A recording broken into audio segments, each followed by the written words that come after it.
তো আজকে ব্লগটা এখান থেকে স্টার্ট করলাম। তো দেখো এখানে জামা প্যান্ট গোছাচ্ছি। আজকে রাতে যাব দীঘা ঘুরতে যাব। আমি, মা, আমার বর, ভাই, আমার ভাইয়ের এক বন্ধু, তার মা, সবাই মিলে যাব। আর আমার দাদাদের যাওয়ার কথা ছিল, বাট ওদের কিছু প্রবলেমের জন্য ওরা যেতে পারছে না। দাদা, তোদেরকে খুব মিস করছি, কারণ ওরা আমাদের সাথে সব জায়গায় যায় যেহেতু, সেই কারণে। তা চলো আজকে ব্লগটা এখান থেকে স্টার্ট করছি। আর এই দেখো আরেকজনকে দেখো, ওই এত দুষ্টুমি করছে। বলে না, মাদের যেদিনকে কাজ থাকে বা কোথাও যাওয়ার থাকে, সেদিনকে বাচ্চারা না ঘুমায়, না খায়, না কোনো কিছু করে, খেলা করে, জ্বালাতন করে। হ্যাঁ ঠিক, ওরও মানে অন্য দিন ও খেয়ে দিয়ে দুটোর মধ্যে খাওয়া হয়ে ঘুমিয়ে পড়ে, নিজে নিজে একা ঘুমিয়ে পড়ে। আজকে বাজে 2:45, ওর খাওয়া হয়নি, এখনও ঘুম হয়নি। আমি বলছি খাইয়ে দিয়েছি, 2:30টার সময় খেয়ে উঠেছে। আমি বলছি শুয়ে পড়, শুচ্ছে না।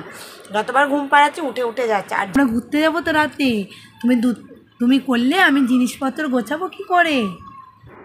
মেয়ে খুব দুষ্টুমি করছিল, তাই ওকে ফোন চালিয়ে দিয়ে আমি আমার হাতের কাজগুলো সেরে নিলাম। এদিকে আবার রাত্রিবেলা খাবার নিয়ে যাবো, সেই জন্য খাবারও তৈরি করতে হবে।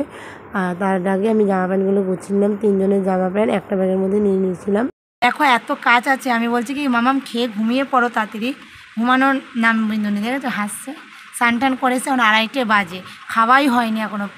2:45 সময় খাওয়াতে বসেছি, দেখেছো কেমন দুষ্টুমি করছে। এদিকে বাচ্চারা যদি ঘুমিয়ে পড়ে বা ঘুমিয়ে থাকে, সব থেকে মাদের নিশ্চিন্ত, মানে তাড়াতাড়ি করে কাজ হয়ে যায়। মানে আধা ঘন্টার কাজটা 5 মিনিট হয়ে যায় এরকম। আমার তো মানে ও ঘুমিয়ে পড়লে আমার 1 ঘন্টার কাজটা, মানে ও ঘুমিয়ে পড়লে আমার আধা ঘন্টার কাজটা মানে 10 মিনিটে হয়ে যায়, এরকম একটা ব্যাপার। কিন্তু ঘুমাচ্ছে না এখন, ওই আধা ঘন্টার কাজটা আমার এখন 2 ঘন্টা লেগে যাচ্ছে করতে করতে।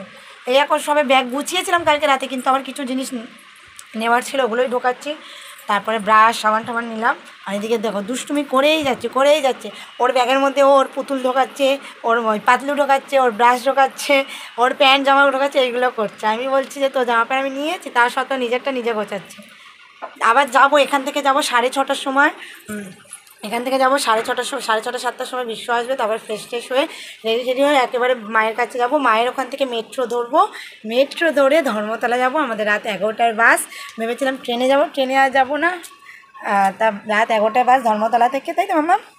হ্যাঁ, সামনে আমাদের অ্যানিভার্সারি, সেই কারণে একটা ভাবলাম, অনেকদিন কোথাও ঘুরতেও যাইনি, সেই জন্য ভাবলাম একটুখানি ঘুরে আসি, এনজয় করে আসি। সারা জীবন তো কাজ কর্ম, খাওয়া দাওয়া, ঘরে থাকাই হয়। সারা দিনটাই ঘরে থাকি, সোম থেকে শুক্র আমি ঘরেই থাকি। শনি রবিবারটা একটু সময় পেলে নয় ওই বাড়ি যাই, নয় কোথাও যাই। এই যে ওর এই পুতুলগুলোকেও ছাড়ছে না, এদেরকেও দীঘায় নিয়ে যাবে ঘুরতে, জানো তো। আমি বলেছি তোর সাথে ওরাও স্নান করবে, তাই তো মামা?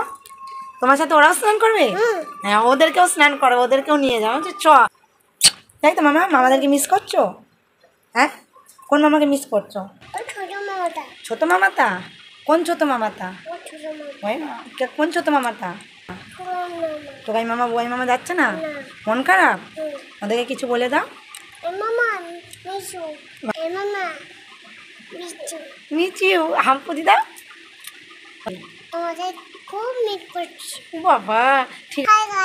দেখতেই পেলে তো আমার পাকা বইটা কি পাকা কথা বলছে। তারপর খাইয়ে দিয়ে আমি ঘুম পাড়িয়ে দিয়েছিলাম। ঘুমিয়ে পড়লে সবথেকে ভালো, মানে সবথেকে বড়ো কাজ হচ্ছে ঘুমিয়ে যদি পরে আমি সমস্ত কাজগুলো করে নিতে পারি। তারপর ঘুম পাড়িয়ে আমি খেয়ে দিয়ে বাসন ধুয়ে আমি এখানে রাত্রে যেহেতু আমরা খাওয়া নিয়ে যাবো, সেই জন্য লুচি আলুর দমটা করে নিলাম। রাত্রে গাড়িতে উঠে খেতে হবে, সেই জন্য আমি এদিকে আলুর দমটা করার পরে ময়দাগুলোকে মেখে এক এক করে লুচিগুলো ভেজে নিলাম। কারণ সবাই নিজের লোকই যাচ্ছে, সেই জন্য ভাবলাম কি বাইরে থেকে কিনে খাওয়ার থেকে ঘরের থেকে করে নিয়ে যাওয়া ভালো। তারপর এখানে আয়ুষ আর আক্কু পড়তে এসেছিলো, ওদেরকেও দিলাম। ওরা বলছিল আন্টি খুব ভালো হয়েছে, কারণ ওরা ছোটো, ওরা আমার কাছে নিজের ছেলে মেয়েরই মতন। এই যে, আর এইদিকে দেখো মামাকে দেখো, জুতো পরে হলে দেখো, জুতো পরে হলে, হ্যাঁ পরো। এদিকে রেডি হয়ে গেছে, দেখতেই পাচ্ছ। আর এদিকে বিশ্ব রেডি হয়ে গেছে, ও এখন সব বন্ধ করে দিল ওইদিকে, যাতে বৃষ্টি এলে জলটা না হয়। আর একজনকে দেখো দাদা, এই যে আর একজন, এই দেখো আরেকজনকে দেখেছো? ও এখন মানে যাওয়ার জন্য এক্সাইটেড। লুচি তরকারি হয়ে গেছে, নিয়ে নিয়েছে টিফিন। রাত্রে যদি খাওয়া খিদা পায়, চিপসগুলো খেয়েই যাচ্ছে। এই যে ওর বেবিকে নিয়ে নিয়েছে। আর এই যে জুতো না পরে দেখো চিপস খাচ্ছে। দেখো সঙ্গে করে কাকে নিয়েছে, দেখো কাকে দীঘায় ঘোরাতে নিয়েছে। ওই ব্যাগ নিয়েছে। তারপরে দেখো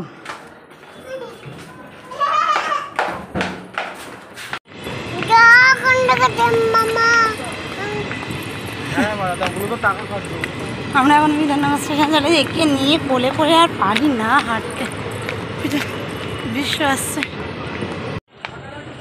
আমরা এখন বিধাননগর স্টেশনে ওয়েট করছি, এখন বাজে 8:30 আর এই দেখো দুষ্টুমি করছে দেখো। কোথায় বসে আছি? বসে আছি আমার ভিড় দেখো, ভিড়ের জন্য ভ্যান্ডারে এসেছিলাম, কারণ ভ্যান্ডারটা ফাঁকা থাকে বলে। ভ্যান্ডারেও মারাত্মক ভিড়, এখন 8:30 বাজে। বেলুড় স্টেশনে এই পৌঁছালাম। মেয়ের গরমে মানে এত ভিড়ে কষ্ট হচ্ছে, জুতো খুলে গেছে, বিশ্ব দেখো ঘেমে স্নান হয়ে গেছে। মেয়ের কোথায় লেগেছে সোনা? ও সোনা কোথায় লেগেছে মা তোমার? ওখানটা লেগেছে? কি বলছি? তারপরে চলে গেলাম মায়ের বাড়িতে, ওখান থেকে টোটো করে চলে গেলাম। ভীষণ ট্রেন ভিড় ছিল, মেয়ে দেখতেই পারলে ব্যাগের উপরে বসেছিল। তো বাড়ি চলে যাওয়ার পর ওখানে 5-10 মিনিট বসার পরে আবার বেরিয়ে গেলাম। বাবা দাদা মিলে আমাদের ছাড়তে এসেছিলো, মেট্রোতে যাবো বলে টোটোতে তুলতে এসেছিলো। এখান থেকে যাবো বর্ণনগর মেট্রো স্টেশন, ওখান থেকে যাবো একেবারে ধর্মতলা। মেট্রো স্টেশনে গিয়ে দেখি সবাই মিলে টোটো করে আসার পরে মেট্রো স্টেশনে গিয়ে দেখি মেট্রো আজকে বন্ধ হয়ে গেছে তাড়াতাড়ি। তখন বাজে প্রায় 9:30, তাড়াতাড়ি করে বন্ধ হয়ে গেছে। সেই জন্য আমরা কী করলাম, বাসে যাবো বলে ডানলাপের দিকে এগিয়ে গেলাম। আজকে 9:30 বাজতে না বাজতে মেট্রো বন্ধ হয়ে যাচ্ছে, তাই আর মেট্রো পেলাম না। এখন যাচ্ছি বাসে করে যাবো ধর্মতলা। এখন বাজে 9:45। এই যে মা আর কাকি পিছনে আসছে আর বিশ্বরা আছে বাসে। আমরা এখন বাস পাইনি, তার জন্য কোথায় যাচ্ছি, এখন শ্যামবাজার যাচ্ছি বাসে করে। এই দেখো তো মজা, এখন বাজে 10টা, আর এদিকে ওরা দুজন বসে আছে, এদিকে মা বসে আছে। কপাল খারাপ হলে যাওয়া হয় জানো তো। আমরা গেছিলাম মেট্রো করে পুরো ধর্মতলা চলে যাবো, বেশিক্ষণ সময়ও লাগবে না, সেই জন্য একটু দেরি করেই বেরিয়েছিলাম। তারপরে আমরা ওখানে গিয়ে দেখি মেট্রো বন্ধ হয়ে গেছে। তারপরে বাস বললো যাবে না ধর্মতলা অবধি, শ্যামবাজার অবধি যাবে। শ্যামবাজার ওখান থেকে আমরা ধর্মতলার বাস পেয়ে যাবো, অ্যাভেলেবেল বাস পেয়ে যাবো। সেই কারণে আবার সেই ডানলাপ থেকে বাস ধরে শ্যামবাজারে এলাম। শ্যামবাজারে ওখান থেকে আবার আমরা ট্যাক্সি করলাম, ট্যাক্সিতে সবাই মিলে উঠলাম। তারপরে যেহেতু এটা হচ্ছে আমার ভাইয়ের বন্ধু চুনু ভাই, আমার পুরো ভাইয়ের মতন, ও দাঁড়িয়ে ছিল শ্যামবাজার 5 মাথা মোড়ে। আমরা সবাই মিলে একটা ট্যাক্সিতে 7 জন মিলে উঠলাম, সবাই সবার কোলে বসে বসে গেলাম। রাত্রি হয়ে গেছিলো, ভেবেছিলাম তাড়াতাড়ি হয়তো পৌঁছে যাব, দেরি হয়ে গেলে আবার বাস পাবো কিনা, সেই কারণে তাড়াতাড়ি করে চলে গেলাম। এদিকে না বাসটাও আমার পেট্রোল পাম্পে একবার ঢুকছে, একবার এইখানে ঢুকছে, একবার ওইখানে ঢুকছে, মানে খুব ডিস্টার্ব করে বাসটা এসেছে। আর আমাদের তো খুব ভয় লাগছিলো যে সবাইকে নিয়ে বেরালাম, এত রাত্রে পৌঁছাতে পারবো কিনা, বাস পাবো কিনা। তারপর সময় মতোই আমরা ধর্মতলায় পৌঁছে গেলাম। আর বিশ্বাস করো আমার না শরীরটা খুব খারাপ, ওখান থেকে ঘুরে এসে আমি খুব অসুস্থ হয়েছি, তাই আমার গলার ভয়েসটা এরকম লাগছে। তারপরে বিশ্ব ভাই আর চুনু ভাই গেছিলো টিকিট কাটতে বাসের। আমার ভাই এত পাকামো মারে না, বিশ্ব যেহেতু কথা বলছে ড্রাইভারের সাথে, কেউ 300 টাকা টিকিট কেটেছে, কেউ 350 টাকা, একই বাস, ওনারা না 400 টাকা করে আমাদের টিকিট দিয়েছে। আর ভাই হুট করে বলে দিয়েছে ঠিক আছে 400 টাকাই দেবো।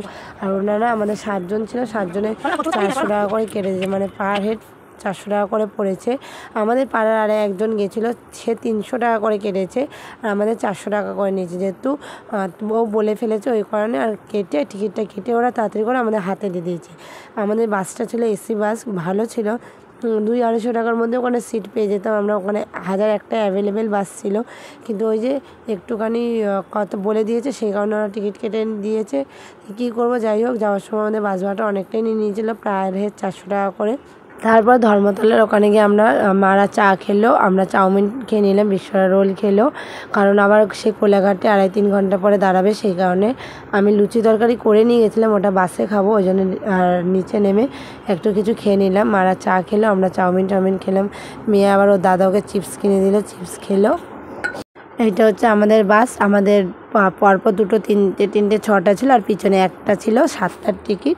পিছনে ভাই বসেছিল, সামনে আমি, কাকি আর মা বসেছিলাম, মেয়ে বসেছিল।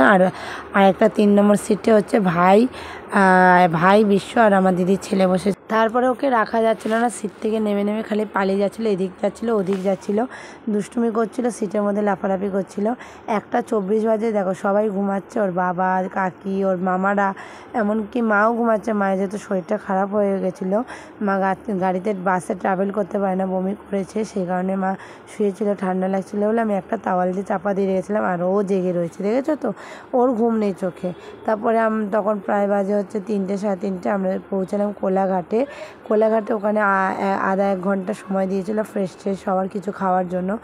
আমরা নিচে নেমে চাটা খেয়ে নিলাম, কারণ আবার গাড়ি ছাড়বে, সেই জন্য একটু বাথরুমও করে নিলাম। তারপরে মাকে জিজ্ঞাসা করছিলাম যে মায়ের শরীরটা কেমন আছে, সবাই উঠে গেছে। দেখো আমরা চলে এসেছি, মা বলছে নামা আমি আর পাচ্ছি না, এবারে নামতে পারলে বাঁচি, তার জন্য সবাই মিলে উঠে গেছি আমরা। ফোনে দেখা কটা বাজে, একটা ব্ল্যাঙ্কেট দিলে ভালো। এই যে আমাদের এখন 4:46 বাজে, টাইমটা দেখতে পাচ্ছ। 4:45-এর সময় পৌঁছলাম। আর এসিটা ঠান্ডা, গা হাত পা ঠান্ডা হয়ে গেছে। আমার দিদির ছেলে সারা রাত ধরে আমার মেয়েকে পাহারা দিয়েছে, আমার মেয়েকে কোলে নিয়ে বসেছিল। বোনকে দেখো, বোনকে একটুও ছাড়িনিও। তারপরে আমরা নেমেছিলাম হচ্ছে নিউ দীঘায়। তখন বাজে প্রায় ভোর 4:45 বাজে। সবার তো ঠান্ডা লাগছে, বাইরে ওয়েদারটাও ঠান্ডা, বৃষ্টি পড়ছিল। আমরা নেমেছি তখন বৃষ্টি পড়ছিল, আর তার মধ্যে ছিল এসি, বাসে এসি, পুরো গা আমার ঠান্ডা হয়ে গেছিলো। তারপরে ওখান থেকে টোটো করলাম, টোটো বললো 10 টাকা করে নেবে, সেই জন্য আমরা 7 জন দুটো টোটো নিলাম, উঠে গেলাম ওখান থেকে।